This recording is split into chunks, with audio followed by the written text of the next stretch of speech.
ঝুম বর্ষায় জমেছে শতবর্ষী এই নৌকার হাট। জলে আর স্থলে যতদূর চোখ যায় নৌকা আর নৌকা। মূলত বর্ষা মৌসুমকে কেন্দ্র করে শত বছরেরও বেশি সময় ধরে এখানে নৌকার হাট বসে আসছে। তবে বরিশাল বিভাগের 3 জেলা বরিশাল, ঝালকাঠি এবং পিরোজপুর জেলার মানুষের সমান অংশগ্রহণ রয়েছে এই হাটে। অর্থাৎ ক্রেতা এবং বিক্রেতা বলতে যা বুঝায় এখানে আসেন 3 জেলার মানুষ।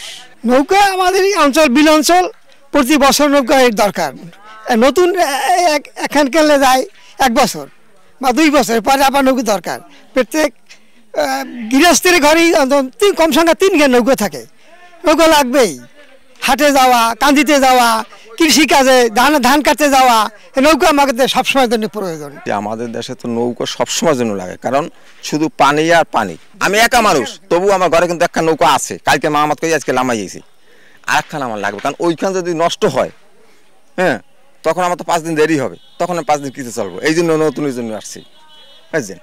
হ্যাঁ, এই জন্য আমরা সম্পূর্ণ নৌকার উপরে এই দেশ, এই অঞ্চল নির্ভরশীল।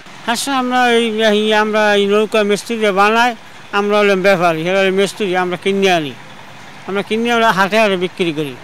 এই আটগড়, আটকামারা, ইন্দারাট, বৈদিগাড়া, তারাই, গাগর, নানা কালিঙ্গিরি, একখান লই যেই আমরা কেনা বেচা করি। ওই একটা 5,000, 7,000, 2,000, 3,000 নৌকা বুঝছে, ছোটো বড় আছে, ভালো মন্দ আছে। বরিশাল বিভাগের অসংখ্য গ্রাম রয়েছে যেখানে এই বর্ষা মৌসুমে এক বাড়ি থেকে আরেক বাড়ি যেতেও নৌকার প্রয়োজন। তাই বর্ষা মৌসুমকে কেন্দ্র করে প্রতি ঘরে ঘরেই নৌকার প্রয়োজন। এছাড়া পেয়ারাপাড়া, আমরাপাড়া কিংবা কৃষিকাজ সহ মৎস্য ক্ষেত্রে নৌকার প্রয়োজন।